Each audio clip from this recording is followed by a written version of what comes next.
Bom dia! Estamos de volta com as nossas reflexões matinais. Venham as águas. Hoje nós vamos então terminar a nossa meditação no Evangelho de João, capítulo a capítulo, versículo a versículo. E hoje nós vamos então terminar capítulo 21, versículos de 15 a 25. Depois de terem comido, Jesus perguntou a Simão Pedro: Simão, filho de João, você me ama? Mais do que os outros me amam? E ele respondeu: Sim, Senhor, sabe que eu te amo. E Jesus lhe disse: Apacenta os meus cordeiros. Jesus perguntou pela segunda vez: Simão, filho de João, você me ama? E ele respondeu: Sim, Senhor, o Senhor sabe que eu te amo. E Jesus lhe disse: Pastorei as minhas ovelhas. Pela terceira vez, Jesus lhe perguntou: Simão, filho de João, você me ama?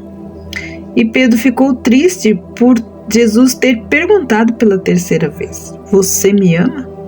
E ele respondeu: O Senhor sabe de todas as coisas e sabe que eu o amo.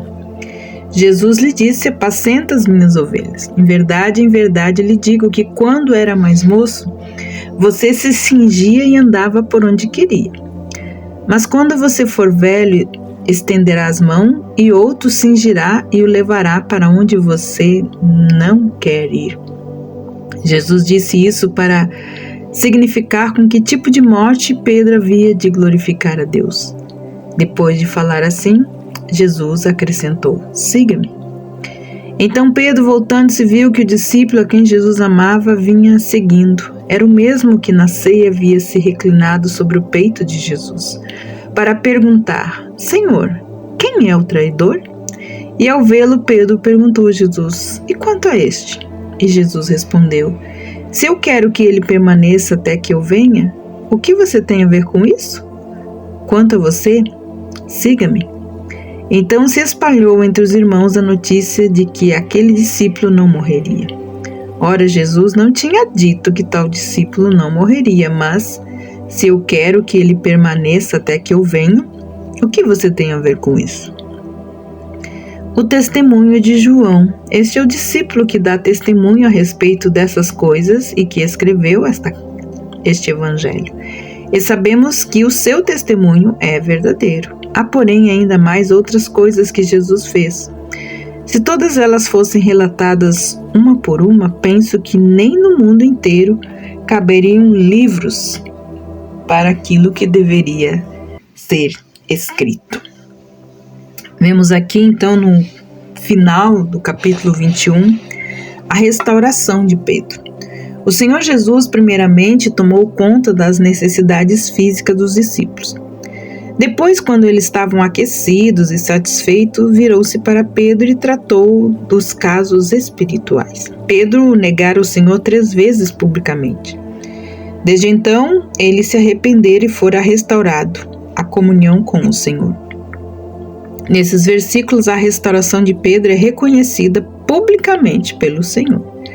Muitos notam que 2 palavras diferentes para amor são usadas nesses 3 versículos. Talvez possam parafrasar o versículo 15 dessa forma: Simão, filho de Jonas, você me ama mais do que esses outros discípulos me amam?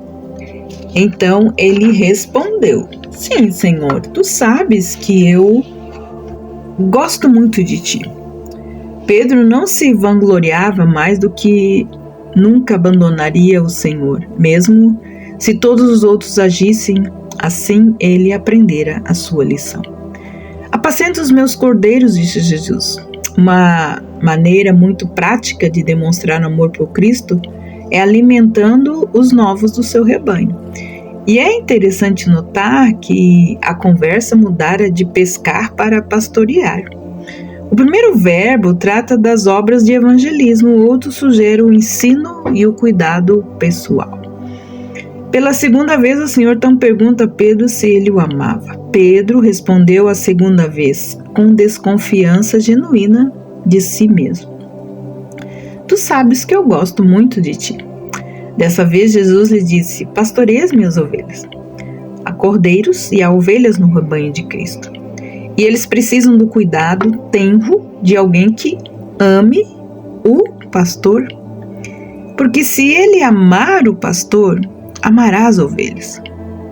Temos muitos que não amam as ovelhas, porque não são pastores. Exatamente como Pedro negara o Senhor 3 vezes, eles foram dadas 3 oportunidades então de confessar. Dessa vez Pedro apelou ao fato de que Jesus era Deus e consequentemente sabia todas as coisas. Ele disse pela 3ª vez: tu sabes que eu gosto muito de ti. E pela última vez foi-lhe dito que ele poderia demonstrar isso alimentando as ovelhas de Cristo. Nessa passagem, a lição fundamental é que o amor por Cristo é o único motivo aceitável para servi-lo.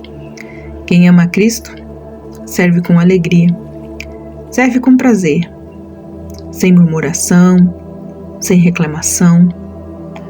Jesus, quando Pedro era moço, tinha uma grande liberdade de movimento. Ele ia para onde ele queria, mas o Senhor lhe disse agora que no fim da sua vida ele seria detido, amarrado e levado à execução. Isso explica o versículo 18. Pedro glorifica a Deus morrendo como mártir. Ele que negar o Senhor receberia coragem para dar a sua vida por ele. O versículo nos faz lembrar que podemos glorificar a Deus tanto na morte como na vida.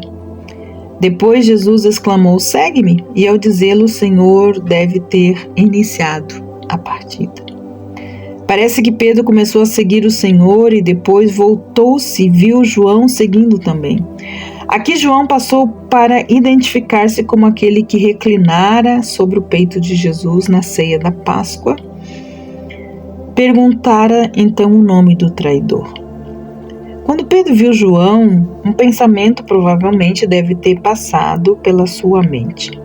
E quanto a João? Ele vai morrer como mártir também? Ou será que ele ainda estará vivo quando o Senhor voltar?